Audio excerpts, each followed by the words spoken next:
Hello, everyone. This is Professor Hamamoto. It is February 22nd, year 2022, 3 p.m. Pacific Standard Time.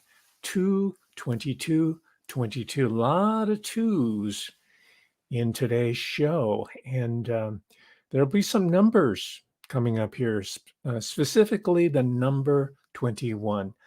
I'd like to welcome the intrepid people who followed me and into this channel here, despite all the roadblocks that have been set up for me. I appreciate your intrepid commitment to this enterprise here, and you will be rewarded today. You're going to find some incredible information that will connect to what's going on right now, including the war supposedly that's going to be affecting the entire world. So I welcome Piper, Michael, Corky, Melissa, Bonnie, Ayape, Gonna Cry 96 Tears, and Ramsey Robbie. Okay, that's all I'll do for now. I want to get right into the iEmpire, the bio-colonial banking system. And I want to talk about I said metaphysical, but we could substitute the term Corky Goss. Hi, you're here. Welcome. Uh, I put metaphysical, but we can say occult as well. And I even threw in the alchemical. The alchemical comes where you turn base metal into a different substance. In this situation, we're talking about the transformation of cash money or digital money, gold, silver, could be hard assets, into biopolitical power. That's a form of modern day alchemy. And what's really interesting about it is that I'm drawing a lot of my insights from my recent research into British popular literature. Remember, I'm the popular culture maven. That's what I've been studying at the graduate level since 1976. I'm sure you've heard the story often enough where I don't have to belabor that point. But for you newbies, well, to this channel at least, you'll know that this is not something that I just learned from some guy who's on InfoWars and discovered the moon. Um, and I'm going to talk about the true reason why the Biden administration is moving against Russia right now. I think it's a large scale shakedown scheme. You know what a shakedown is? It's when you extort or hold someone up or pressure them. Say, hey, listen, if you don't do it my way, you're not going to get the deal. It's a shakedown, right? That's really what Delaware, well, politics in general, not just Delaware politics. It's a shakedown scheme. Unfortunately, I hope no one dies, especially innocent people, as a result of it. And what's the shakedown is that Biden's group, his network of people, want to shake down Putin's group. He's also an oligarch, right? I know he's getting a lot of love from a lot of the conservative commentators, and perhaps it's deserved. I don't know.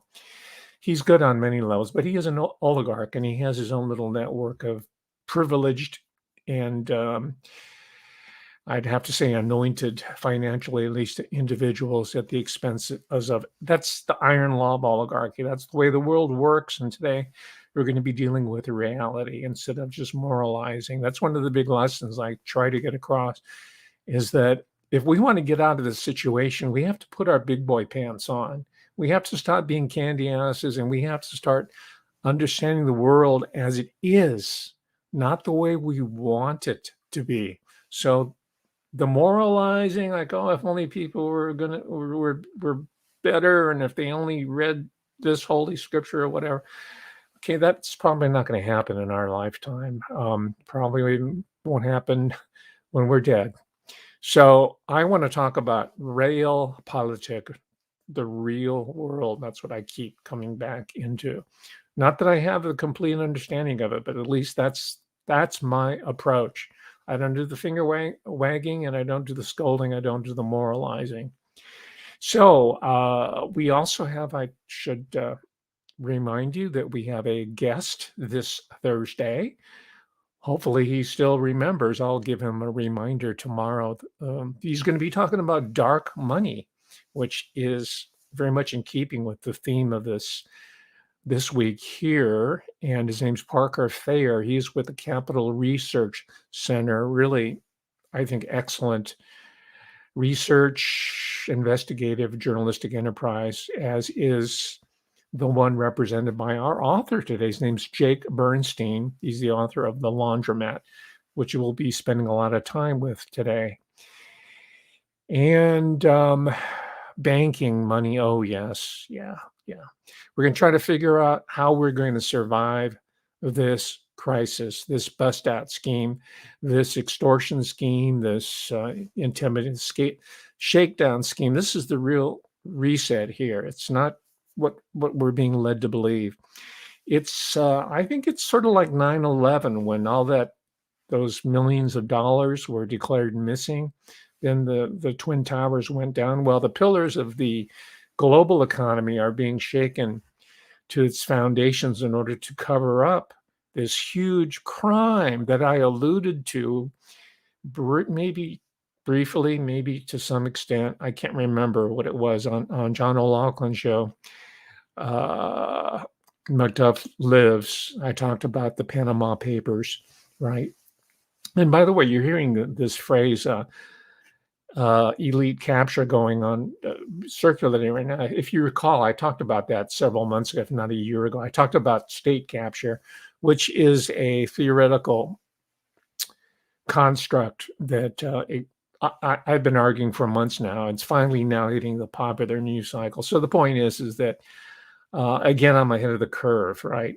So I have to keep returning and reminding people, not how great I am, have to remind them that we must circle back on some really basic understanding, some conceptual understandings, in order to find a way to not stifle, but at least slow these thieves down, so they know that we're there, we're vigilant, we're on watch, we're on guard. That's why they were running away with this whole system for so long, until recently, because so long as no one was really getting it, they felt that, hey, it's, open season, no one's really looking, I'm just going to help myself to the goodies here while no one's really been able to figure. So that's what we're doing here. We're trying to figure it out in advance and anticipate rather than always reacting. That's why I don't do the moralization. And hopefully we'll be able to not be completely done through this banking crisis, this manufactured crisis. We'll be able to survive it, right? So in order to do that, as you know, I put myself into a situation. I challenged myself, and I'll admit, partly it was a lark. I wanted to see if I could do it, and to see what fun I had. But as sometimes happens when you're on a lark, you find out something really interesting on the voyage.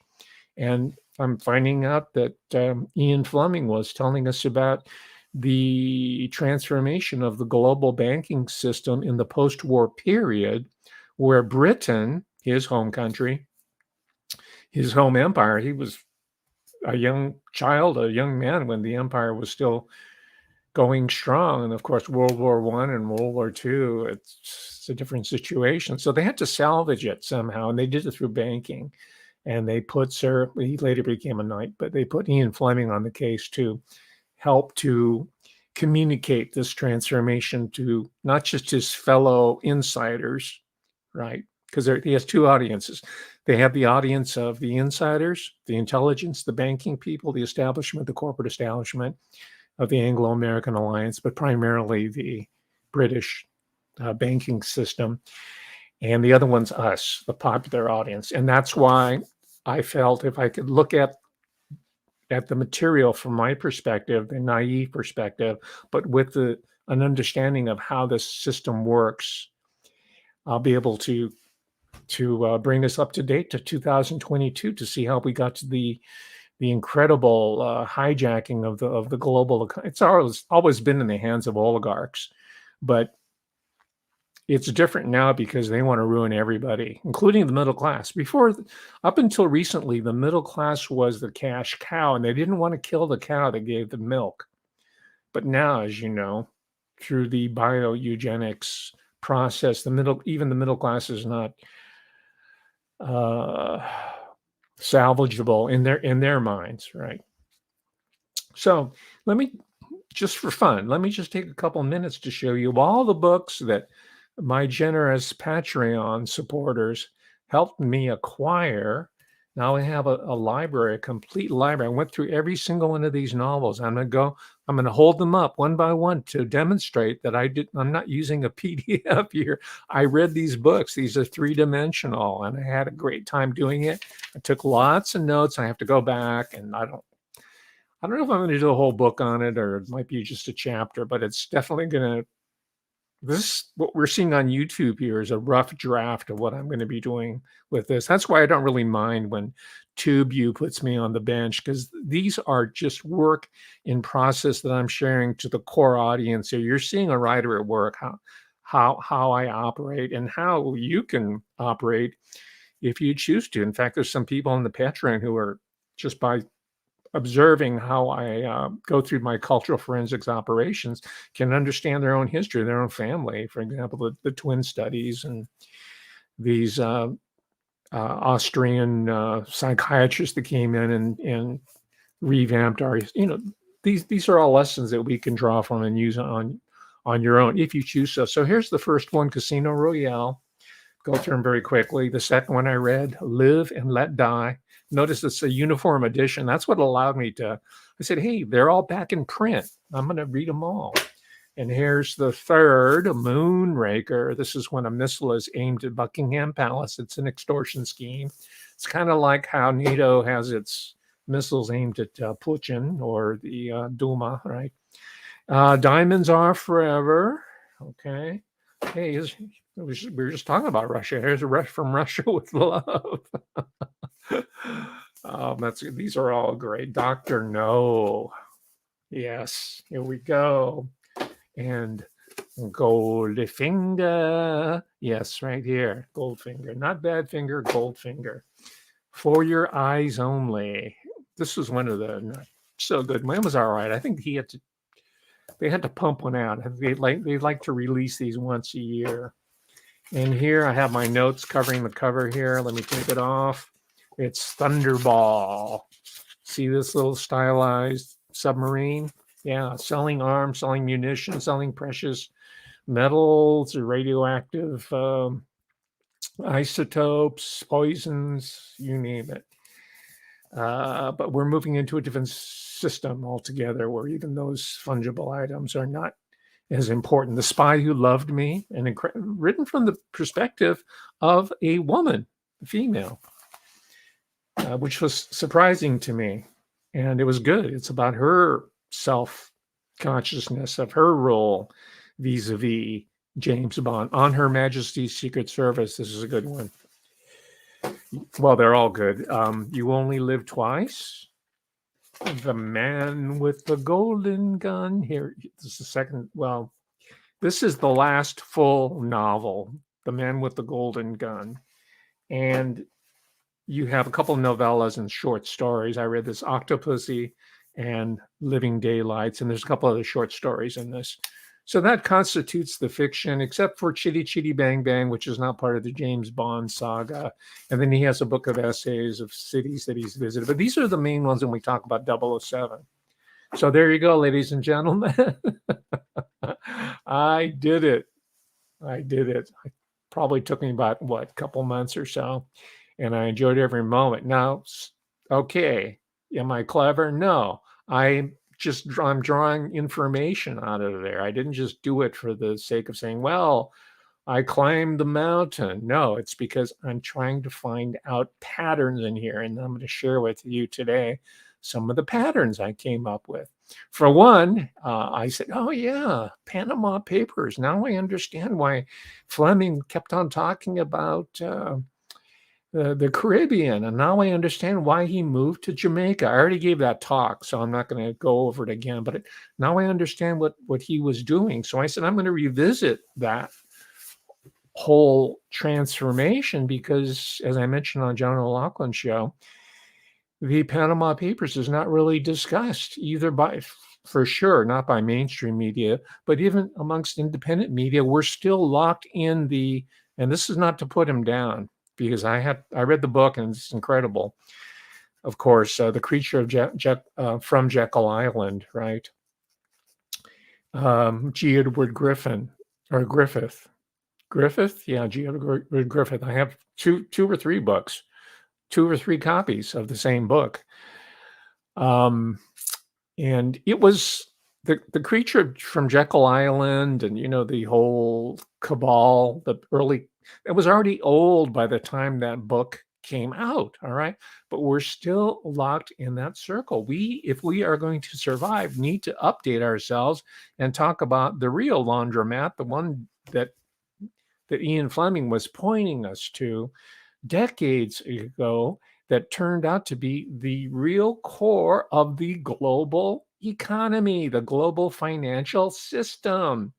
And as I alluded to at the top of this talk, part of what we're seeing going on between NATO and Russia and the US and Biden are these financial mafias who are fighting amongst themselves under the pretext of geopolitical interest, of protecting the Ukraine from Russia or protecting Russia from the US.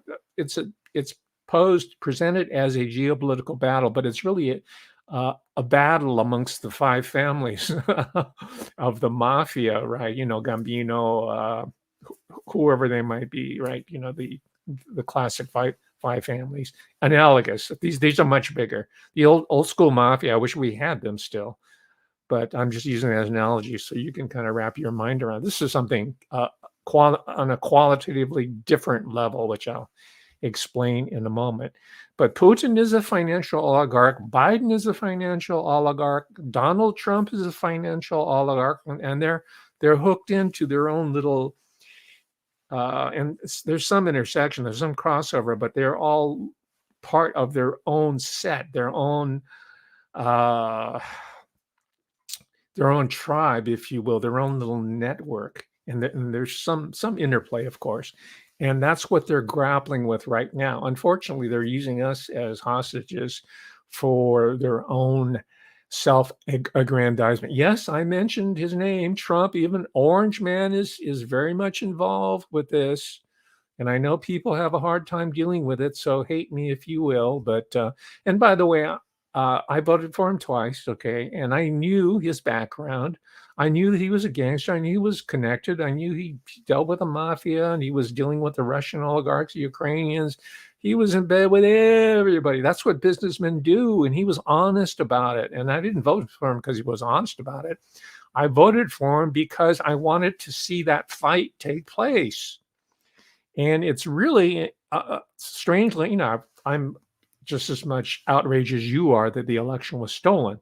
But I think that was it was a blessing in disguise, because now that he's out of the way, we have Biden exposing himself and his own network in this larger geopolitical struggle amongst the different mafias. The Russian, the Ukrainian, the American, Chinese are involved. Even the Japanese mob are, and you don't really hear about them that much. That's how slick they are. Anyway, I'm getting ahead of myself. Let's get into some specifics here, right?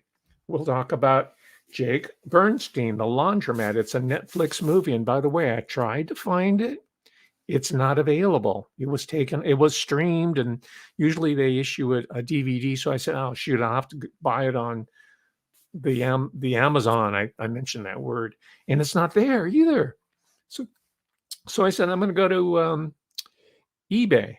And I did find it there, but it's $60 plus postage. And I don't want to pay that much money. That'll buy me a lot of books. So I'm going to wait on that. I need to see it. And it's a Steven Soderbergh directed movie, and they made it into a comedy. And by the way, Meryl Streep, one of the globalist spokesmodels, is in there, and Sharon Stone is in there. Maybe that's why they took it out, because a lot of I'm not saying they do, but a lot of these high-profile celebrities, entertainers, they had their money in these corporate shells that this book talks about Jake Bernstein. And by the way, before I forget, one of the reasons why I'm suspicious of this book itself is because perhaps the release of the Panama Papers via WikiLeaks was done on purpose so that there can be some sort of centralized surveillance state, ostensibly to protect us from these banksters, but really it's to monitor us, the little person, so that not even a nickel of our hard-earned money will escape their collection.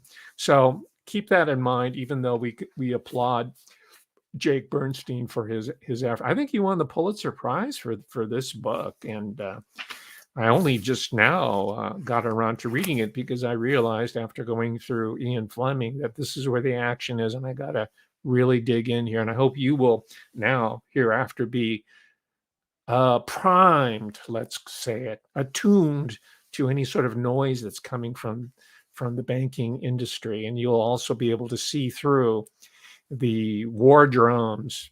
I'm sorry, I'm mixing metaphors here. You will be able to hear through the beat of the war drums rather than to just follow along. How many times are you getting played? Aren't you getting tired of being played and whipsawed over and over again? So we're going to be more and more savvy as a result of our hardships over the past couple of years or so. So Bernstein, the author of The Laundromat, now a Netflix film, that's what this little circle says here, focuses on the two principles of one of but many offshore banking entities. And he talks about in specific this character named Jürgen Rolf Dieter Mossack, or Jürgen Mossack. He's German. He's German national. He's probably Panamanian national, but originally his family are German, which I'll talk about. It's really important.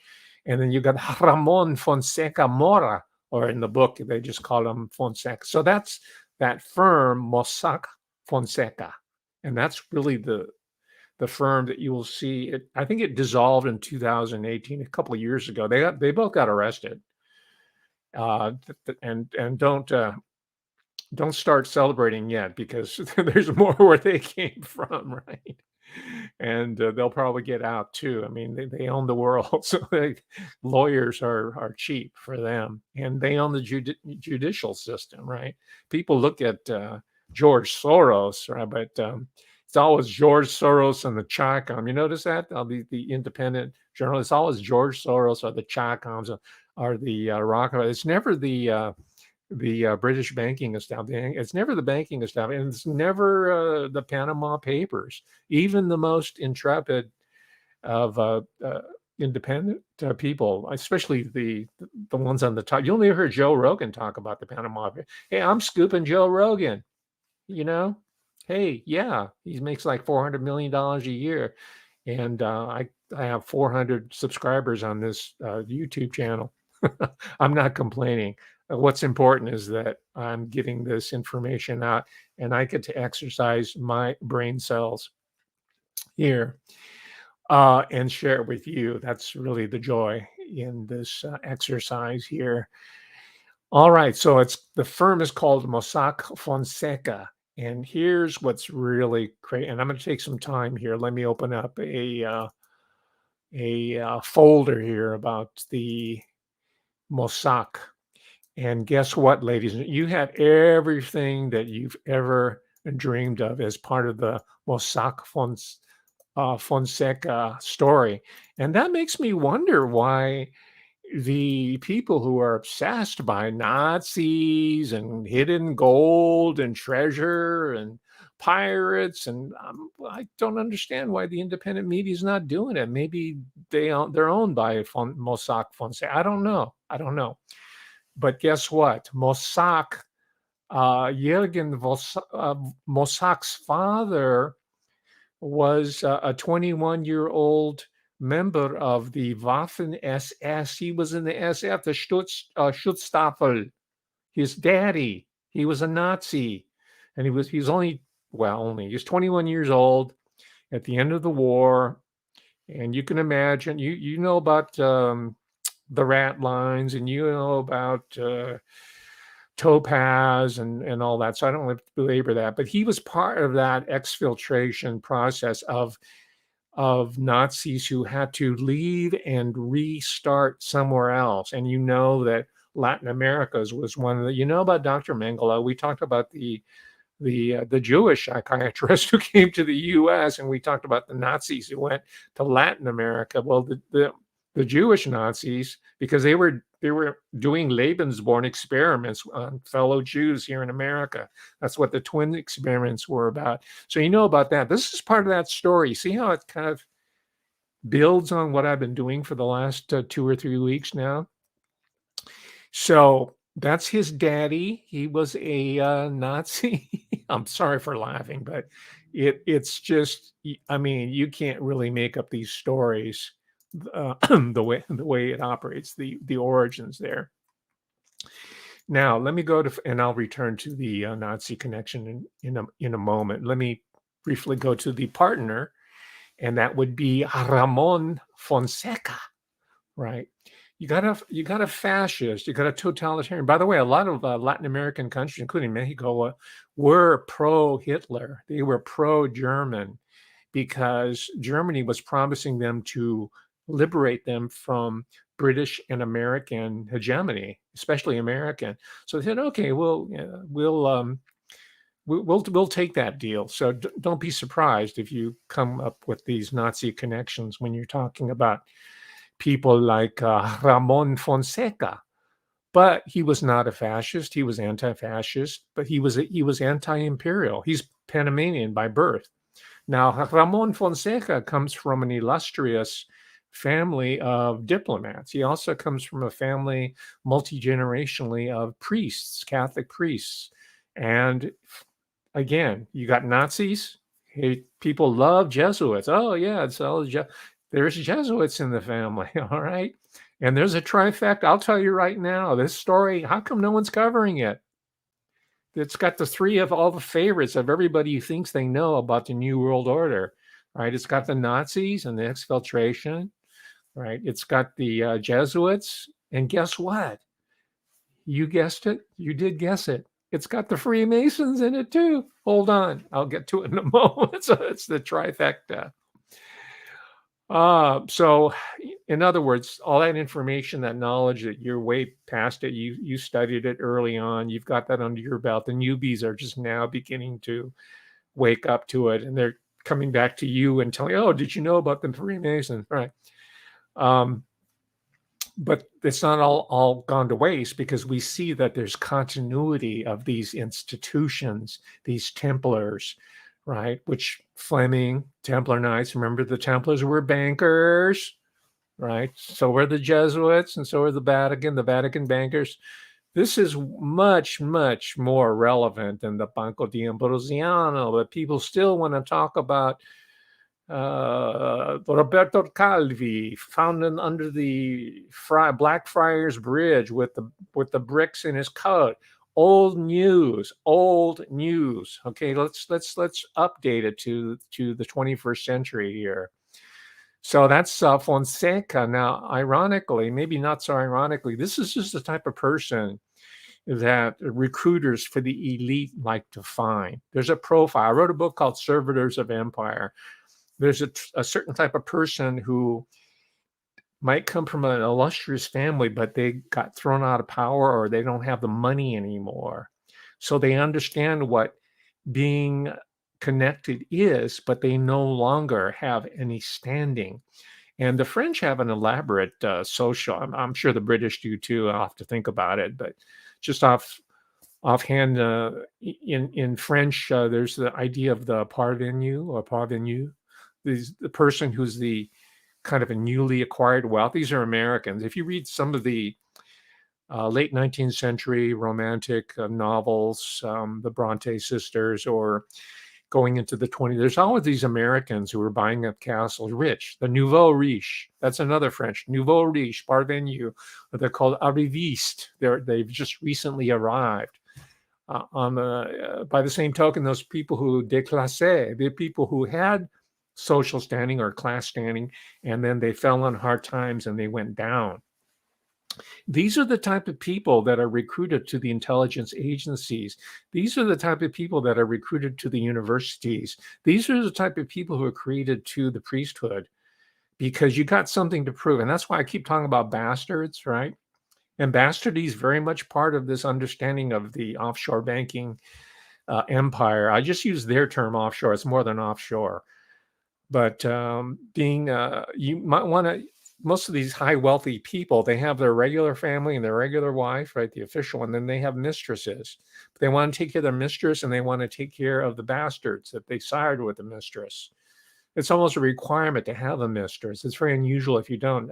Rupert Murdoch was kind of interesting. Supposedly he didn't have a mistress. He only had a Betty Murdoch. Supposedly, and he might have had some here and there. But the point is that you want to make sure they're taken care of, but you don't want to have any sort of trace that they're getting money, so that you go to private banking. Of course, more important than that is tax avoidance. Notice what the term I used, not tax cheating, not tax fraud, tax avoidance. Because most of what has been done here, it has precedent going back generations through English common law, by the way. It's no accident that the City of London has maintained leadership in global banking and coming up with new types of schemes in order to make sure that its power in banking remains intact, because they pioneered it, right? So the real key here is to avoid taxation to the extent that it's possible. And when you have a lot of money at your disposal, you can hire all the lawyers you want in order to make it happen. And do I really need to explain that Jürgen Mossack is an attorney by training, and so is Ramon Fonseca? Ramon Fonseca is very interesting as a personality. I like to get into people's psychology. That's why I read fiction, because they get into people's head, not just their outward actions, but their inner life. And that's why I like to look at documentaries and film, because they get more into the psyche and motivations and of the behavior behind the act. But Ramon Fonseca was an idealist. He wanted to liberate his people, the Panamanian people who were being exploited by the Yankee. Right, even his own family. He was a de classe. His family, who had spent generations there, were pushed down by the invaders from the north, and he was part of the political groups. Him and his uncles and his father, I think, grandfather, were part of a larger resistance, not militants, but resistance movement against being put into a second-class position. For example, you and me, once China takes over the American economy, they'll put all their people on the top, and they'll reward only their families, and all the elite are going to be pushed down, and they're going to be struggling for generations and generations to get what they want back. It's a common story. It's really, I think, the motor of history. Marx called it class warfare. I speak about it in terms of blood vengeance, a vendetta. And I think that's really what it's about. In his world, it manifests itself as class warfare. Anyway, I'm not going to get into a critique of Marx right now. So you've got Fonseca, who, by the way, was attracted. We're talking about Ramon as Mossack Fonseca, right? The guy who's, I guess he's out on bail, or maybe he's in prison by now, but there was a warrant for his arrest. He's probably out on bail or doing light time right now. I haven't checked it out yet. But that's the Ramon Fonseca I'm talking about. But he was attracted to the priesthood, and he, again, was cultivated by the Jesuits, and he was also cultivated by people who were practicing what we know as liberation theology, right? Remember Daniel Ortega, right? This is where that's the Vatican's intelligence and political arm, using spiritual sustenance and guidance and redemption as their tool, their weapon, that the other groups don't have. The other groups can only give you money or plata o plomo, right? Silver, plata, or plomo, which is lead, right? But the liberation theology can give you the kingdom of heaven, right? Because you want to help the poor. And I'm sorry if I'm sounding skeptical or cynical about it, because many of the liberation theologists, the priests at the local village level, we're helping the peasantries, the campesinos, right? But realistically, again, I don't want to be a candy ass. I'm wearing my big boy pants now. I'm growing up. I'm no longer a sucker. I'm not going to be played. I'm dealing with the real world. The real world is that liberation theology is about getting money for for the Vatican, and you know a lot of enough of the history to understand that I'm not just taking a cheap shot at the Pope, right? Okay, so he's anti-imperialist, Fonseca, and then here you go again. Here's another servitor of empire. He's a lawyer, right? And they don't have any representation in the United Nations. So they see Fonseca. I think he was going to the London School of Economics, Fonseca. And those of you who are in the chat room know about the London School of Economics, LSE. You know about Tavistock. You know about the Fabian Society, right? So Fonseca was there. And while he was at the LSE, they scouted him out. Oh man, he's perfect. He comes from an illustrious Panamanian family. His grandfather was a diplomat. There's priests in his family. There's money, but they got pushed out because of the Yankee imperialism. Let's recruit him, and he's got a law degree. He's bright. He knows how to operate in society, and he's used to being around power and privilege because that's his background. So they don't have to teach him how to use a knife and fork.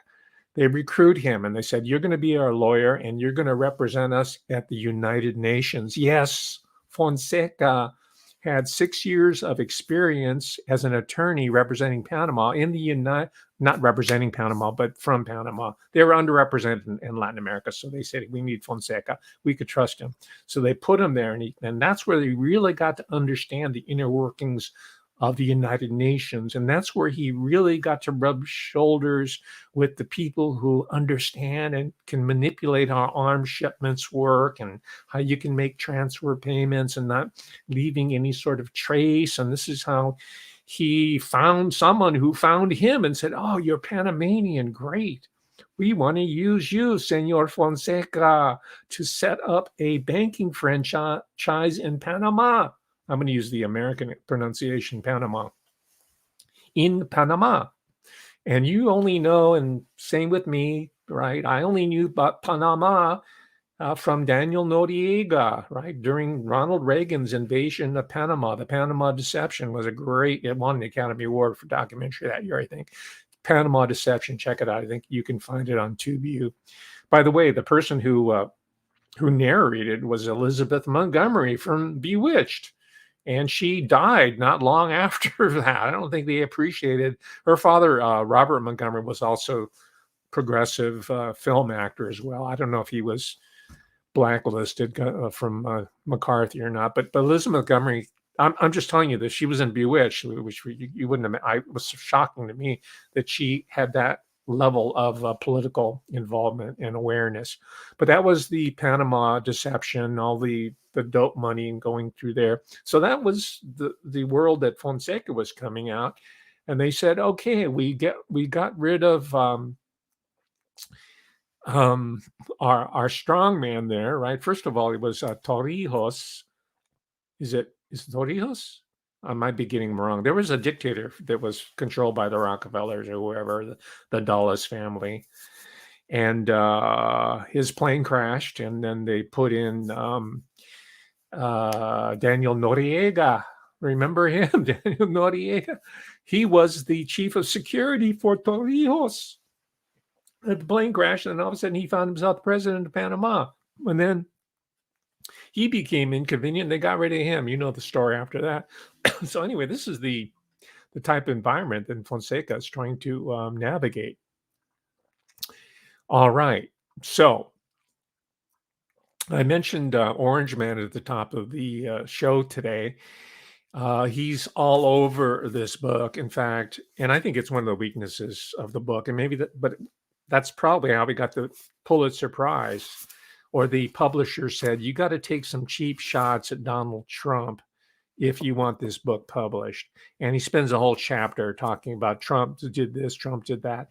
And yeah, we tell me something that we don't know. It was out there. We still voted for him because we wanted an honest gangster. Remember, I like gangsters, but I don't like them to kill women and children with bio warfare. Right? I don't think Trump did that. And he was very honest about it. And again, I didn't make up the rules. You didn't either. This is how it works. It's called the bakshish. It's universal. It's in Japan. It's in China. It's in India. It's in every African country we want to talk about, North, South. Okay, it's universal. And our job is try to find our way to surviving this battle of titans that goes on over and over again, continuously, non-stop. That's why I'm giving these talks here. All right. It's been going on forever, because before the British Virgin Islands, BVI for short, you had Jersey offshore of the main island. I think it's off of Normandy, right? But it's a tax haven. Jersey, not New Jersey, but Jersey, belonging to Britain, was the model. But more specifically, the model was, guess where? The state of Delaware in the United States of America. Hey, isn't Joe Biden from Delaware? What a coincidence. I'm telling you, it's a banker warfare. He represents the Delaware mafia, right, against the Putin oligarchs and all the other ones that are in play right now. I'm oversimplifying, but you get the idea. It's not our battle. It's not our fight, and we're going to survive this because we're going to let them duke it out amongst themselves, and they can tell us what the results are after the war is over, because we're not going to fight it. So guess what? One of the people that these guys were involved with, Mossack and Fonseca, went to Jersey as a banker, and he was recruited left and right by the Freemasons. He never did it. He never enrolled. And I'm mentioning this because this is what you have to do in order to get into the upper level banking. It's true. All the folklore that we learned and all the little stories that your friends tell you crazy, it doesn't run that way. The world runs on a meritocracy. It's not on who you know, it's what you know. And if you just put your nose to the grindstone, apply yourself, and stay honest and stay clean, you're going to make it all the way to the top as far as you want to go. Let's put our big boy pants on and say, do all that, yeah, but also realize that you're going to hit a glass ceiling. You don't have to join the Freemasons in order to make it, to live a decent life. But if you really want a shot at the big goods, right, the goodies, then you have to join.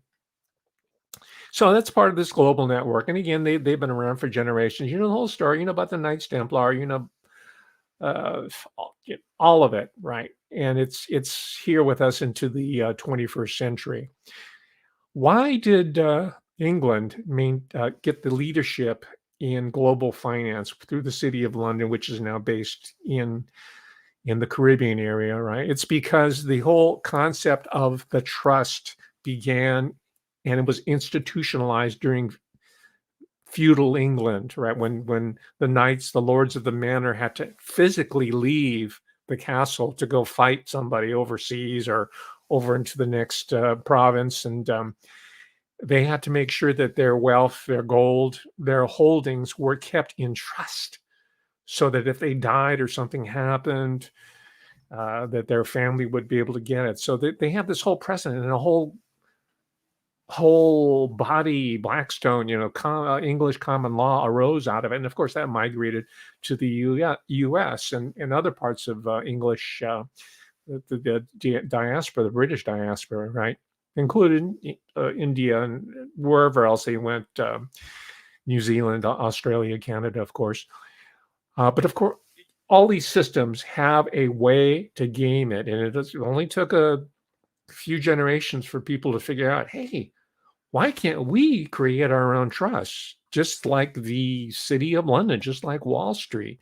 Why don't we do it? And that's where Fonseca and Mossack and Fonseca were recruited in order to replicate what was going on in Jersey and also the state of Delaware, right? So they found small countries like Liberia. This is Shell oil, and it's Royal Shell, Royal Dutch Shell, and that's related to the British throne, right? I talk about the Dutch diaspora is not getting much attention. They're getting off with the idea of tulips and windmills, right?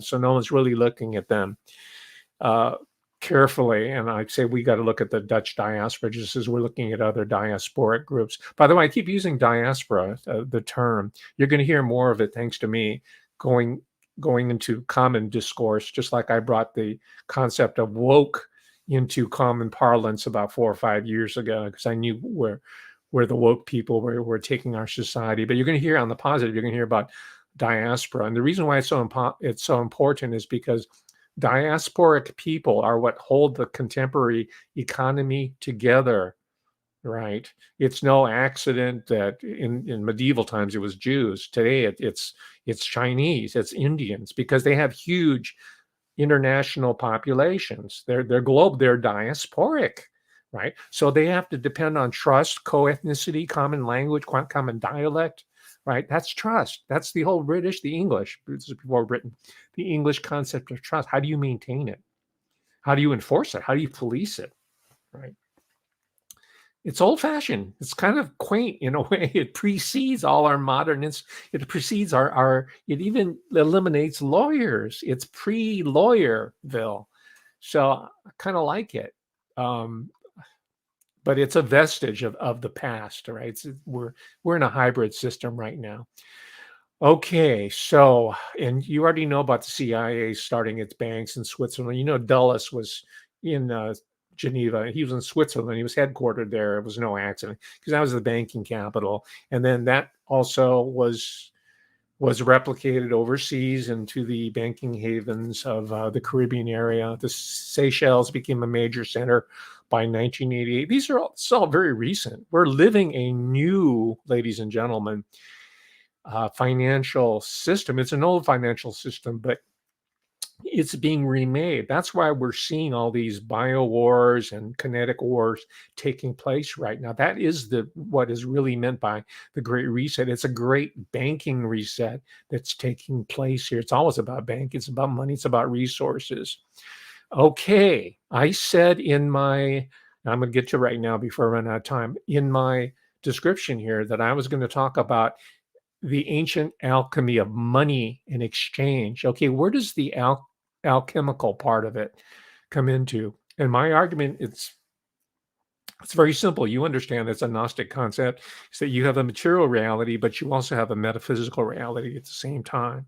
You've got the material, you've got the metaphysical. Well, it's the same with money. You may have hard assets, gold, silver, but you also have its analog in the alchemical, the metaphysical world. Okay, we're talking about the BVI, the British Virgin Islands.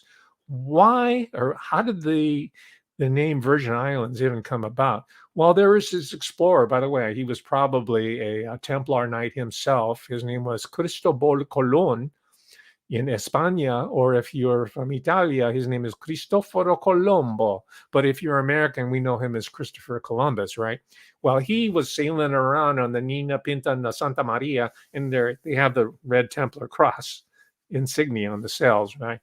And they claim this chain of islands, and they called it the 11,000 Virgins. I don't know how you say that in Italiano or España or in they claimed it. He planted, I think it was the flag of Spain. He was a mercenary, right? And probably a Templar. Not very much is known about him. People are doing scholarship now on Cristoforo Colombo. And so they claimed it there. So it's a Virgin Islands, right? So while I'm reading this book here and going through it, I'm also reading to relax Dennis Wheatley. Dennis Wheatley was the most popular writer of his age, more so than Ian Fleming. Ian Fleming kind of took over from Wheatley. We don't hear much about Dennis Wheatley anymore, but we still remember Ian Fleming because there's a whole industry built around him: movie franchise, toys, books, commentary, and all that. But Wheatley is probably, I would argue, he's probably even more important in terms of understanding the occult substrate of the banking and the social system today. Dennis Wheatley. I want to lead a revival in Dennis Wheatley studies. There are only 2 books of this series that are in print. All of his books should come back in print. A uniform edition, just like they did with Ian Fleming, is overdue. And I want to be the head of the Dennis Wheatley fan club. In truth, I'm not really qualified for it. There are people who are experts on Dennis Wheatley, and I'm not one of them, but I am a fan of his. But why am I talking about Dennis Wheatley? In this particular book, it's called To the Devil, a Daughter, which is also made into a movie starring Nastasia Kinski as the sacrificial virgin. Here's the virgin motif. Hold on. I'll get to it in a moment. I want to finish up where Nastasia Kinski comes. She's the daughter of the famous German actor Klaus Kinski. And she was also the virgin child girlfriend of none other than Roman Polanski. So he enters into it as well. And Christopher Lee, who has been in The Devil Rides Out and any number of Hammer films in Britain that were inspired by Bram Stoker. Why did I give him a German? He's Irish. Bram Stoker, the Dracula, which he started to hate after a while. And I'm reading about Christopher Lee right now. And also he's in this film, which he hated, in an interview that I watched the other day about To the Devil, a Daughter. Well, let me finish up here. In this book here, and Wheatley knew Aleister Crowley. He knew all the big shots in the occult world. And he was, inspired and influenced, and he cribbed a lot from their writing here. And he talks about how the sacrificial virgin is necessary in order to create the new homunculus, this creature, this synthetic satanic creature. Remember, supposedly that's how Jack Parsons died, right? He blew up an explosion, and again, he was an associate of Crowley in trying to create artificial life, a homunculus called Moonchild. Well, that's the premise of this particular book right here. This business person became wealthy and successful because he promised his daughter to the devil, that she, as a virgin, would be sacrificed to him before she turned age 21. And that's why there's this urgency for them to recover her father, and the people that want to tap her sacred virginal energy and sacrifice it to Satan as part of this deal, part of this pact that was made. And that's the whole premise of the film here, or the book and the film, really. And in order to create this homunculus. So To the Devil, a Daughter. And I personally have witnessed and observed this myself. And this book confirms what I observed when I was teaching at UC Davis, where I suspected that some of these professors were donating their children to these experiments, these behavioral science experiments at the university. And I think it's going on at all the elite institutions. I told you about one of my colleagues there. He would turn out to be the director that shafted me, who had 2 children that I suspected he donated to the devil, because one of them was a boy who became a girl, and the other one was born as a girl, a female, who became a boy. Now, what are the odds of that? So I think he was probably donated to some sort of hormonal sexual transgender type alchemical experiment over in the bioscience department. And I used to go to the cafe downtown. I stopped going to the downtown area because there would always be these young people there who were street people with skateboards and smoking dope if they were high. They were aggressive, sometimes panhandling. And there was these stories about that. These were all the children, the sons, mostly boys, sons of professors who were teaching it said, "Wow, they are way overrepresented in having children who are cast-offs in society." Anyway, I have any number of examples like that. I'm just bringing in my own personal experience at this juncture. So the idea that someone would pledge their own flesh and blood to the devil is a theme that's not uncommon. You remember the film and the book by Ira Levin, Rosemary's Baby, right? There's a struggling actor who pledged his offspring that he had with, well, I forgot her name in the movie, Mia Farrow, who had sex with the devil, and she became, that's Rosemary's Baby. It's the devil, the child of the devil, right? So it's this theme that, when I was growing up, I thought that was fiction. That was a pretty interesting premise. But the more I see, the more likely this is a thing, a supernatural and occultic ritual that is one of the underpinnings of this new world order, the old world order that hinges upon these crazy banking arrangements, these banking schemes, this incredible occultic power. So again, in reading the fiction, we see how the story precedes the reality. We see that in Ian Fleming, James Bond. We see Arthur C. Clarke, from Childhood End, right? He was a pedophile. That's why he left Britain and had to go to, I guess it was, can't remember. I don't think it was Singapore. It was a Southeast Asian country. He had his own little satellite, but he was positing a future pedophilic society, a society where adult males in particular could have their way with boys specifically. So this has been part of their utopian society for generations now. And Arthur C. Clarke was writing about the science fiction. You know about Isaac Asimov? He was part of the Philadelphia experiment, and he was in the military along with L. Ron Hubbard. And L. Ron Hubbard, right? He was a science fiction writer before he invented Scientology, and he showed how a whole set of cults and cult psychology can be inculcated through the entire society in order to control people, in order to be also a cash cow, and in order to divert attention to these crazy cults to where they really belong, which are these very staid bankers who wear bowler hats and bespoke suits in the banking capitals of the world, whether it be Wall Street, Tokyo, Shanghai, Wall Street, or in Panama, right? So what else? I hope I was able to bring all these different threads together. I'll flesh it out or unpack it a little bit later, but I wanted to get most of throw the clay out there on the board there so we kind of shape it here, how the occultic, the literature, and our contemporary banking situation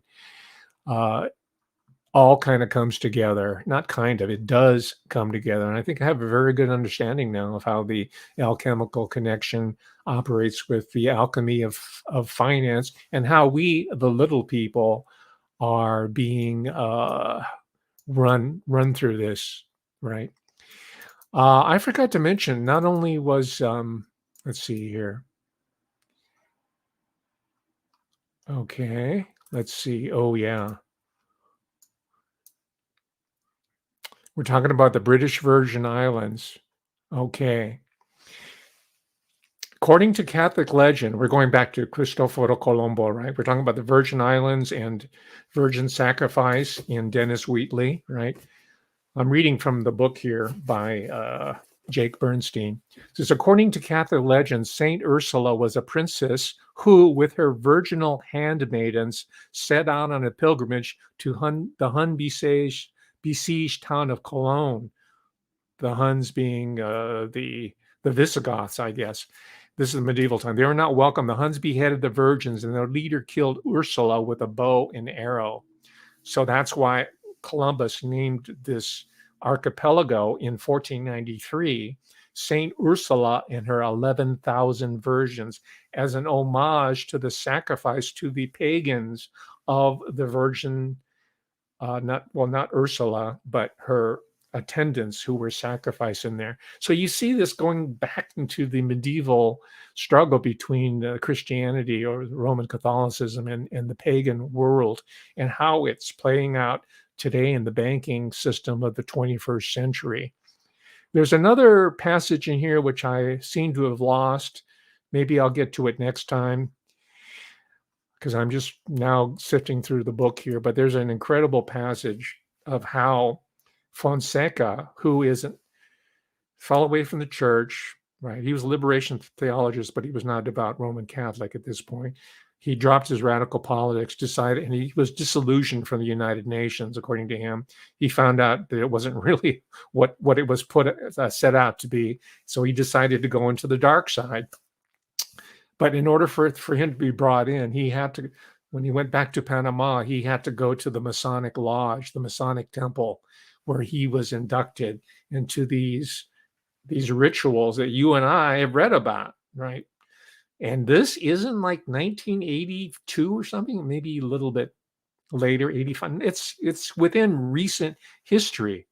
So we can update all these stories that we've read. We're on the spin cycle, right? We're still talking about Friday the 13th and the Crusades. That's the basis of it here. Let's talk about the 21st century. Unless we come up to the present, unless we get up to speed, ladies and gentlemen, we're going to be lost. We're not going to be able to defend ourselves against this latest iteration of these predators. If we study this, if we look at it, if we can anticipate their predations, we have a chance of turning this around. The powerful will always be there. It's the iron law of oligarchy. You and I are not part of it, but we are going to survive whatever oligarchy that rises to the top after this huge battle that's been going on for the past 2 to 5 years.